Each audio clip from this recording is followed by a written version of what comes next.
Where the Wild Things Are, Story and Pictures by Maurice Sendak. The night Max wore his wolf suit and made mischief of one kind. Look at that illustration there. See what he's doing? And we look at this one right here and another. Now looking at those two, what do you think mischief means? Is he doing something he's supposed to be doing?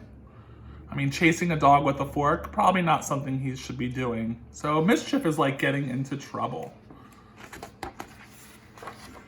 His mother called him Wild Thing, and Max said, "I'll eat you up." So he was sent to bed without eating anything.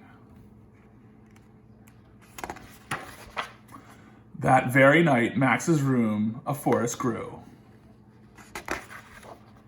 And grew. And grew until his ceiling hung with vines and the walls became the world all around.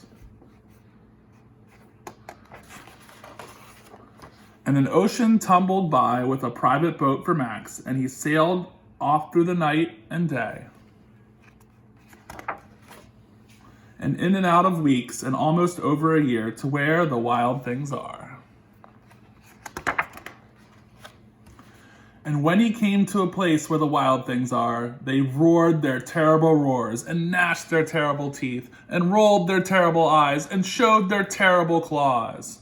Terrible. Look at that. They look nice. Oh, they're kind of scary. They're like, terrible is like awful, evil. Ugh. Till Max said, "Be still," and tamed them with the magic trick. See, they're not like, oh, they have their claws out, but here, they look calm. So tame means to calm them down. His magic trick of staring into all their yellow eyes without blinking once, and they were frightened and called him the most wild thing of all. And made him king of all the wild things. And now, cried Max, let the wild rumpus start!